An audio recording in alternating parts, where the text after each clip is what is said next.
दोस्तों, वैसे तो करप्शन और लूटमार हर जगह पर है। बहुत सी ऐसी मिसालें हैं जहां मस्जिदों के नाम पर लोग चंदा खा गए। बहुत सी ऐसी मिसालें हैं जहां गरीब लोगों को जो बहुत ज़्यादा ईमान का तकाजा लिए हुए हज या उम्रा करना चाहते हैं, उनको किस तरीके से लूटा जाता है टिकटिंग के नाम पर, वीज़ा के नाम पर। ऐसी बहुत सी मिसालें हैं। क्रिश्चियनिटी के अंदर भी, क्रिश्चियंस के अंदर भी करप्शन की, ख़ास तौर पर चर्च के अंदर तो इतनी भरपूर करप्शन रही है कई सौ सालों तक कि उसके खिलाफ बाकायदा बगावतें करनी पड़ी। प्रोटेस्टेंट तहरीक इसकी एक मिसाल है जो चर्च के खिलाफ बगावत हुई। लेकिन अभी जो अयोध्या राम मंदिर में करोड़ों रुपए की लूटमार हुई है, सोना गबन किया गया है, चांदी गबन की गई है, और अब तक पता भी नहीं चल रहा कि कितना करोड़ रुपया लूटा जा चुका है, कितनी सोने की ईंटें लूटी जा चुकी हैं। ये राम मंदिर में जो डकैती की है, बीजेपी के कई साथियों ने, आरएसएस के कई साथियों ने, ये डकैती इसलिए बहुत अहम है कि बीजेपी, भारतीय जनता पार्टी, जो आज इंडिया की रूलिंग पार्टी है, मोदी जो आज इंडिया के प्राइम मिनिस्टर हैं, यहां तक पहुंचने में राम मंदिर मूवमेंट का सबसे बड़ा हाथ रहा है। वरना बीजेपी नाकाम पार्टी थी, इसे 2 सीटों वाली पार्टी कहा जाता था। राम मंदिर तहरीक चलाकर ये पार्टी उठी और फिर कई मरतबा हुकूमतों में भी आई। यही वजह है कि राम मंदिर की डकैती को कांग्रेस के कई लीडर्स कह रहे हैं कि इतना तो महमूद गजनवी ने सोमनाथ के मंदिर को नहीं लूटा था जितना अब बीजेपी के साथियों ने राम मंदिर को लूट लिया। राम मंदिर जिसमें आम हिंदू अपनी अपनी हैसियत के मुताबिक चंदा देता था, पैसे देता था, रुपए देता था, उनको गबन कर लिया गया, उनको लूट लिया गया राम मंदिर कमेटी की तरफ से। तो ये लूटमार बीजेपी को क्यों भारी पड़ सकती है, मोदी को भारी पड़ सकती है कि बीजेपी की पूरी जो ये सियासी इमारत है ये राम मंदिर पर ही खड़ी है। ये कहानी बहुत दिलचस्प है राम मंदिर की। ये कहानी का वैसे तो आगाज होता है जब बाबर इंडिया पर कंट्रोल करता है, कब्जा करता है 1525 में, और फिर 1528 में बाबर का एक मिनिस्टर मीर बाकी ये अयोध्या के नाम पर, यूपी के अंदर जो अयोध्या है, यहाँ पर बाबरी मस्जिद बनाता है। अब ये बाबरी मस्जिद बनने के बाद उस वक्त का अगर हम रिकॉर्डेड हिस्ट्री देखें तो किसी किस्म का कोई तनाज़ा पैदा नहीं होता। 1853 में अंग्रेज़ों के दौर में एक ये क्लेम किया जाता है कई वहाँ के जो अयोध्या के हिंदू होते हैं कि ये बाबरी मस्जिद उस जगह पर बनाई गई है जहाँ पर राम का जन्म हुआ है, जहाँ पर राम पैदा हुए, उस जगह को तोड़कर ये बाबरी मस्जिद बनाई गई। अब ये फर्स्ट क्लैश पैदा होता है मुसलमान और हिंदुओं के दरमियान। 1859 में अंग्रेज इस मसले का हल करते हैं कि क्लैश कहीं बढ़ ना जाए। वो इस मसले का क्या हल करते हैं? वो ये कहते हैं कि जो बाबरी मस्जिद का अंदरूनी हिस्सा है यहाँ पर मुसलमान अपनी इबादत कर लें, नमाज पढ़ लें, लेकिन जो बैरूनी हिस्सा है इसको राम चबूतरा कहा जाता है, और ये कहा जाता है कि इस राम चबूतरे पर हिंदू जो है वो अपने सोच के मुताबिक अपनी पूजा पाठ कर लें। तो ये सिस्टम इस तरह जो 1859 में अंग्रेजों ने बनाया था ये चलता रहता है कि अचानक 1949 में 22 और 23 दिसंबर की एक सर्द रात को एक बड़ा अजीबोगरीब वाकया होता है। वाकया ये होता है कि इस रात को, दिसंबर 1949 की, जो राम मंदिर है यहाँ पर अचानक राम की कई मूर्तियां निकल आती हैं, और हिंदू दावा करते हैं ये देखें जी यहाँ से मूर्तियां भी निकल आई, इससे साबित हो गया कि ये राम की जन्मभूमि है, यहाँ पर राम पैदा हुए थे।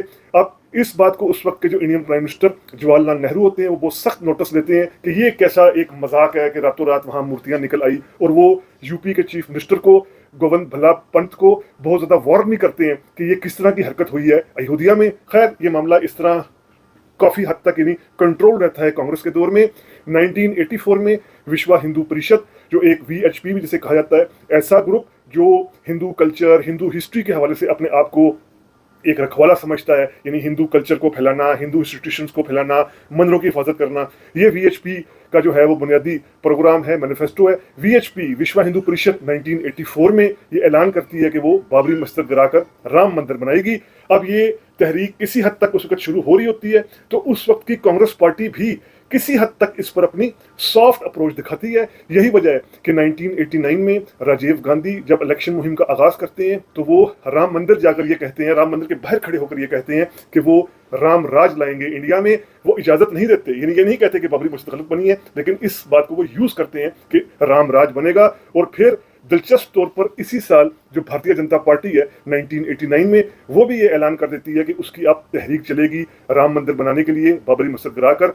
1990 में लाल कृष्ण आडवाणी, बीजेपी के लीडर, बहुत बड़ी रथ यात्रा निकालते हैं गुजरात से लेकर महाराष्ट्र से होते हुए। उनका ये मंजिल होती है कि अयोध्या तक पहुंचेंगे, लेकिन उस वक्त चूंकि सेकुलर गवर्नमेंट्स थी इंडिया में तो इस जो राम यात्रा है इसको रोक दिया गया। लेकिन फिर 6 दिसंबर 1992 को बाकायदा तौर पर वीएचपी की तरफ से, आरएसएस की तरफ से, शिवसेना की तरफ से बाबरी मस्जिद को गिरा दिया जाता है, और यहाँ पर बाकायदा ऐलान किया जाता है कि राम मंदिर बना दिया जाएगा।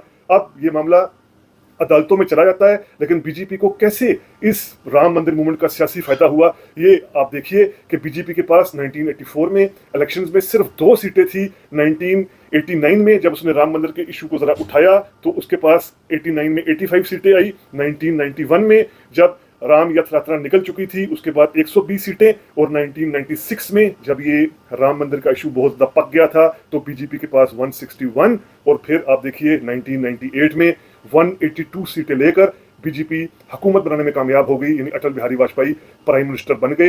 इतना फायदा हुआ राम मंदिर तहरीक का बीजेपी को सियासी एतबार से। ये मामला अभी अदालतों में चल ही रहा था कि मोदी की गवर्नमेंट आती है, उसके बाद सुप्रीम कोर्ट एक कंट्रोवर्शियल जजमेंट देती है 2019 में कि राम टेम्पल बना दिया जाए, मुसलमानों को किसी मस्जिद बनाने के लिए 5 एकड़ की जमीन अयोध्या में किसी जगह दे दी जाए। ये फैसला आने के बाद बीजेपी बाकायदा तौर पर अयोध्या में राम मंदिर बनाती है। मोदी भी इसका इफ्तिताह करने जाते हैं और इस राम मंदिर के मामले को भरपूर तरीके से अपनी इलेक्शन मुहिम का हिस्सा बनाते हैं मोदी, क्योंकि 22 जनवरी 2024 को मोदी बाकायदा इसका प्राण प्रतिष्ठा जिसे कहते हैं बाकायदा इसका इफ्तिताह करते हैं राम मंदिर का, और 2024 के इलेक्शंस में ये बहुत बड़ा इशू बीजेपी बनाती है। देखें जी, 500 साल बाद हमने राम मंदिर बना दिया। खैर, बीजेपी को इतनी कामयाबी इसलिए भी नहीं हुई कि अयोध्या की जो सीट थी जहां राम मंदिर पड़ता था वो सीट भी बीजेपी हार गई। उस सीट पर समाजवादी पार्टी कामयाब हुई, लेकिन उसके बावजूद जो आम हिंदू था उसका सेंटीमेंट यही था कि बीजेपी ने ये राम मंदिर बनाया है। लेकिन अब वहां पर करोड़ों रुपए के गबन की रिपोर्ट सामने आ चुकी हैं। सोना जिस तरीके से गबन किया गया, चांदी जिस तरीके से गबन की गई, जो वहां की कमेटी के लोग थे जिनके जिम्मे पूरी ये हिफाजत करना थी इस चंदे की जो आम लोग देते थे, पता चला कि उनका लिविंग स्टैंडर्ड देखते ही देखते अरबपति वाला हो गया। ट्रेनों से जाने वाले लोग जहाजों पर आ गए, 1, 2, 3 मरले पर रहने वाले लोग कितने बड़े बड़े फार्म हाउसेस के मालिक बन गए, यानी आम लोगों का चंदा लूट लिया गया। तो ये वो नतीजा सामने आया है कि जब रिलीजियस सेंटीमेंट्स को पॉलिटिक्स के साथ रिलेट कर दिया जाएगा, फिर हर जगह वही होता है कि जाहिर बात है रिलीजियस सेंटीमेंट्स को पॉलिटिशियंस अपनी करप्शन के लिए इस्तेमाल करते हैं।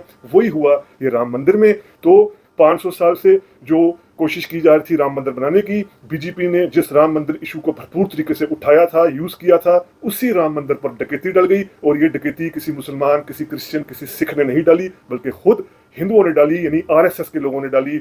वही लोग इस डकैती में शामिल हो गए। तो ये राम मंदिर के हवाले से जो बहुत बड़ा स्कैम सामने आया है, इस पर किया गया vlog rethink with Umar Javed के प्लेटफॉर्म के जरिए आपके सामने पेश किया गया। उम्मीद करते हैं आपको वीलॉग पसंद आया होगा। अगर पसंद आया है तो काइंडली सब्सक्राइब कीजिए रीथिंक विद उमर जावेद। शुक्रिया।